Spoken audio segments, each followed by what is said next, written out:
Hello and welcome to Mugello after another pulsating qualifying session here in MotoGP. The front row of the grid split by less than a tenth of a second, but in the end, as it has so often in 2025, pole position going the way of the number 93 of Marc Marquez. That is career pole 100, the century of Grand Prix pole positions for Marc Marquez. Already the rider with the most poles in the history of our sport, and now reaching that number 100, a quite remarkable figure, but he was pushed all the way by a Pecco Bagnaia back to his very best. Bagnaia looked brilliant out there and was oh so close to pole position before then just missing out with the final lap of Marc. Did it by himself as well, which he was at a stress to point out in Parc Fermé. Very pleased with his effort, saying that was a true pole position. But the pair of them are going to have company from Alex Marquez as well, because the Gresini Racing man was very, very strong indeed and looks pretty good over race distance. It's all set up brilliantly here at the Magic Mugello. Are we about to witness for the very first time this year Marc Marquez at the peak of his powers versus Pecco Bagnaia at the peak of his powers? The 93 versus the 63. We've been wanting it all year long, and it looks as though we may well be about to see it in the sprint and then tomorrow's Italian Grand Prix. We see lots of fans here. Ciao ragazzi, come stai? And we have from Brazil. How are you, sir? Daniel. Nice, Jack. Nice to meet you. Jack. Are you who are you supporting? Marc Marquez, Pecco Bagnaia, who? Marc Marquez. Marc Marquez, okay. Diogo Moreira. Diogo, of Moto 2, Diogo Moreira. Of course, and Frankie Morbidelli, no? Meio brasileiro. Well, Diogo é inteiro brasileiro. Well, true. So you 50% of support for Frankie, 100 for Diogo. Well, we'll see you next year. I'm looking forward to the 2026 Brazilian Grand Prix. Goiânia. I'll see you there. I'll see you there. Good to see you. Hello, everyone. How are we? Ciao. Supporting Pecco? Yes, obviously. Can he win? Forza Pecco. Always here in Mugello. Can he win this afternoon? I think so, yes. Why not? Should be good, I'd Yes. say. First time this year, we've got Marc at the best, Pecco at the best. Should be a good race. Yes, of course. Well, we look forward to it. We hope, of course, here in Italy. Pecco has got plenty of support here, as we see. In fact, let's grab a word, shall we, with one man that we don't often get the chance to speak to, but this man is the brains, shall we say, behind Marc Marquez's current lead in the MotoGP World Championship. This man right here is Marco Rigamonti. Ciao, how are you? All good? Oh, he's left me hanging. I thought he was going to give me a fist bump. I'm not going to argue with him. That's a rather large Italian man, as we see Marco just chatting away with some friends. Marco, very quickly, if I can. Good performance from Marc. Yeah? Happy with the performance? He's pole again. Very good rider. Yeah. But it looks this afternoon and tomorrow it should be a good race. Yeah, Pecco is sure. strong, Alex is strong. Yeah. Everybody, the first three are strong, so we will see. But Marc say this track is like Qatar, no? He always struggle, and with this performance he is very happy. So even if he will not win, he say I have to lose less as possible, no? And I have to lose. So we are confident. Absolutely. Good job. Well done. Thank you. There we go. Nice to chat with Marco Rigamonti, crew chief, of course, to Marc Marquez. And I was led to believe that a certain man that's leading the World Superbike Championship, who of course has just penned a new Ducati deal to remain in World Superbikes next year, to be testing the new 2027 regulation machine, the new era of MotoGP throughout the course of next year, with the potential to then move through to the MotoGP World Championship in 2027. Nicolo Bulega, of course. I did see him floating around, but doesn't seem to be here at the moment. His team manager is here, but I can't really see where Nicolo is. I would love to be able to grab a word with Nicolo Bulega, but potentially he's inside the garage at the moment, chatting away to Pecco Bagnaia, who I believe is still in there debriefing at the conclusion of that qualifying session. So instead, although we're seeing, so let's just wait here for a moment, because we may well be able to see Pecco float out of the box. He was happy, very happy actually, with Pecco Bagnaia. Of course, frustrated not to have taken pole position here at Mugello, but he was fourth last year and still was able to do the double, sprint win and Grand Prix victory. So I'm sure there's a hope as well, as we see Ryan Vickers coming out. And then here is Pecco Bagnaia with Nicolo Buliga with one or the other, as Pecco just shares a word with Nicolo, who's just saying, I'll see you inside the office in a second. So whilst he goes over there, let me see if I can grab a word with Nicolo. Nicolo, very quickly, can I grab a word? Nice to meet you. Jack from MotoGP. Welcome, how are you? Thank you. It's very nice to be here again and watch and support Ducati. And it sounds like that we might see more of you. Well, more next year and then even more in 2027 with that new deal. For sure next year, 2027, I don't know, it's too soon, but honestly I'm very happy to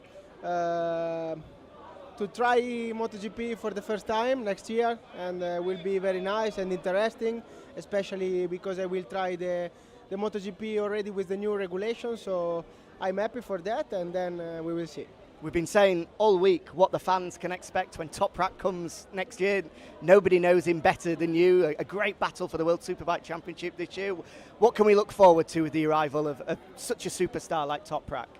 Yeah, I think Toprak is a very super talent rider, and he's very, very strong and fast. So I think he can be strong, but for sure his riding style is a bit different, I think, from this MotoGP bike actually. So I think he have to adapt a little bit, but for sure I'm sure 100% that he have the speed. Nice to see you. Thank you. There we go. Good to chat with Nicolo Buliga, and let's see if we can, before we filter out, grab a very quick word with the home hero. As you can see, there are quite a few people wanting to get a photo, to get an autograph from the home hero, Pecco Bagnaia. Wherever he's gone this week, the support, the noise has been quite extraordinary. He is the man that has taken on the mantle that Valentino Rossi, of course, stepped aside. So often the hills here at Mugello were awash with yellow, but now they're awash with red, all supporting the two-time MotoGP king, the number 63, as he looks to try and get back on track. What a win would do for his confidence this weekend, here of all places. It really would kickstart what has so far been a World Championship campaign that has stuttered.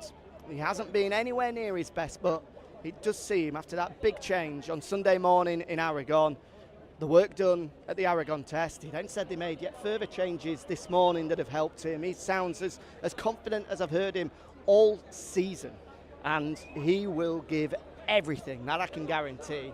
It is a weekend where victory would mean so much, probably more than anything that he's had in his career so far, given the difficulties had throughout 2025.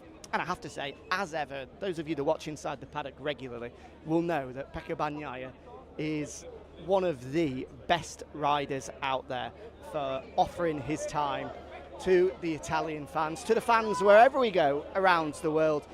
Pecco is always able to stop that extra minute, to take that extra photo, to do that extra autograph, as he's doing now. As you see, he does want to walk back, but he just can't help but see the opportunity to make the year of some. Pecco, good job, well done. Thank you so much. There we go, that's all we wanted. He's a busy man this weekend.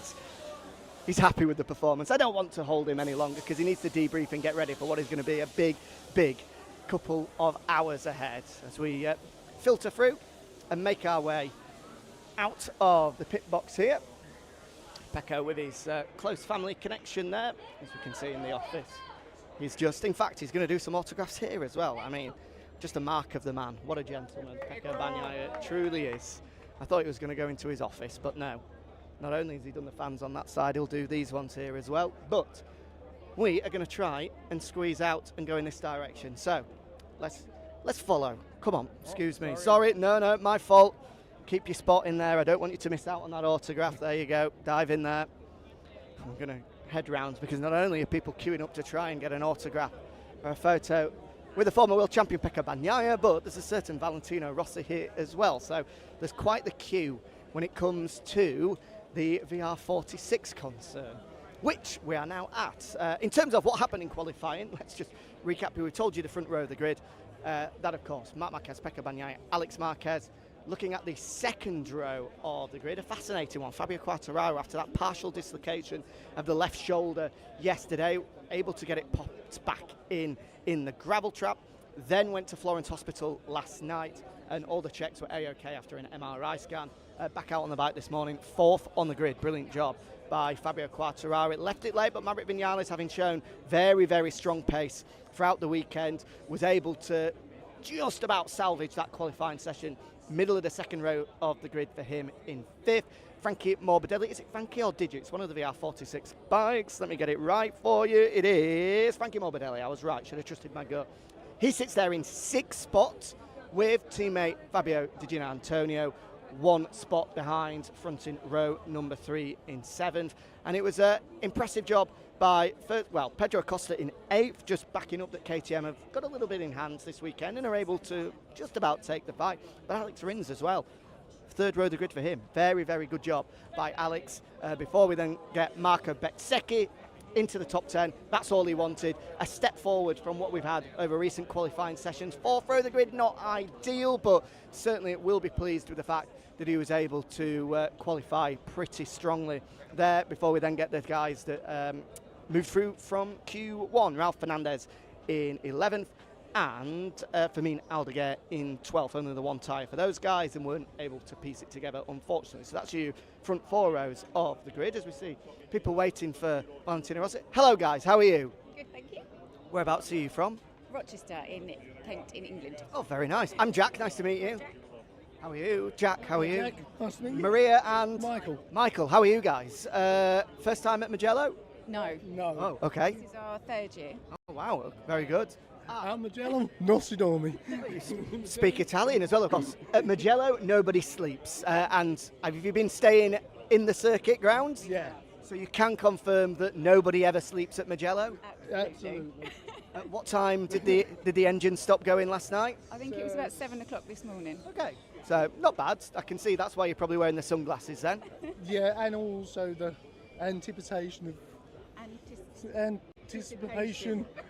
Get your words Hopefully seeing Valentino. Have you? 16 years waiting. You've never met Um, the doctor, no. and now I've got the cap, I the can pen. see. You've got. the shake, Have you got? everything. Have you got the tattoo to show for it as well? Okay, so maybe we need a signature somewhere that you can then get tattooed, or is that going too far? Maybe. You're running out of space. To be I've read it out of space. I can see a little gap here. I can see a little gap there. You could get the. An idea, thanks. I know. Yeah. You're welcome. I mean, that's, I've got a Sharpie. well, I let's. can't wash at Mugello, so yeah. Well, I'll leave you to concentrate to try and get Valentino's attention. Before I do, no, don't worry. There's bigger things going here. Prediction: Who's going to win later this afternoon? You think Marc Marquez? Marc Marquez as well. There we go. Clearly, Valentino Rossi fans. I have to say it quietly. Nice to meet you both.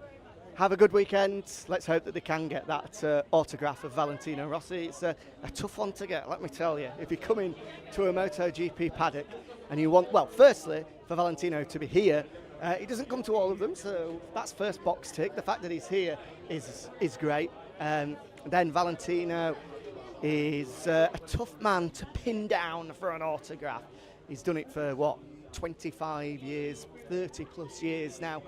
And when he comes, he's often so focused. He's out on track, he's in the box, he's fully focused on trying to improve the performances of his riders. So if you spot him out on track, you may be able to grab him. But certainly, as you can imagine, Valentino Rossi isn't just strolling casually through the paddock of Mugello, because he would never be able to walk an inch. He would be mobbed, unsurprisingly.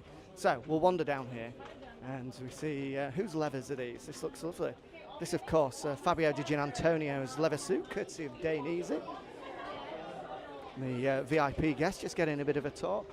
And, well, let's see. There's people waiting with anticipation here to try and get a word with the likes of Fabio Di Gianantonio from Frankie Morbidelli. But I think that we may well struggle as we try. No, don't worry, it's okay. And see if there's anybody that can get us some kind of reaction. I'm looking down at Aprilia and Trackhouse beyond here, but it looks as though, it looks as though they've done a runner. So I think, as I look for, can you see any riders, anybody? Anybody that I can speak to? No? No, I thought not. We might be in a bit of bother here. Oh well. Although the bodyguard comes out here, we might well see Valentino in a second, but I don't want to... in fact, let's see here. Oh, wow, look at this. Ah, very nice. Yeah, francese. From France. Francese. Francese, okay. Paris or... Deauville. Oh, very nice. And why Valentino, not Fabio? Valentino is amigo for me. Oh, right, okay. Oh, very good. Well, nice to meet you. Right, I like your haircut. Where do you get your haircut? I need to know the number. I would like the same. Same. Yeah, no, I want to do the same. I think yeah. me and you the same would look good. Yeah. Thank you. Yeah, I just need a 40. Do you have a razor? Zzz, we can do it now. Okay, well, later.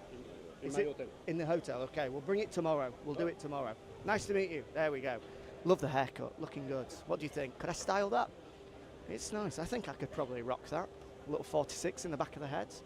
Not sure my mum and dad would be too happy with it, but anyway, we're getting into the swing of things. So there we go. Let's round it off because the sun is shining.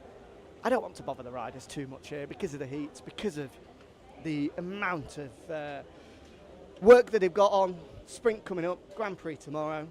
Thousands of fans inside the paddock. It looks as though we're going to have close to 100,000 packed into the grandstands tomorrow. So with that, thank you for joining us on Inside the Paddock as we see all of the fans here. Ciao, ciao, ciao. Everyone very happy, everyone enjoying their time. Our friends from Rochester in the UK still waiting for that autograph from Valentino. I'll be back with you in, where are we next? Assen in 6 days' time. Friday of Assen, Inside the Paddock.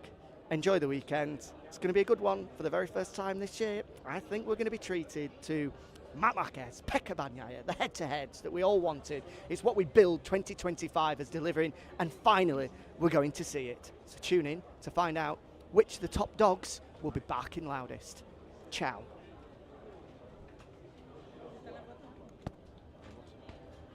Not Canal Plus? Canal Plus? No, MotoGP.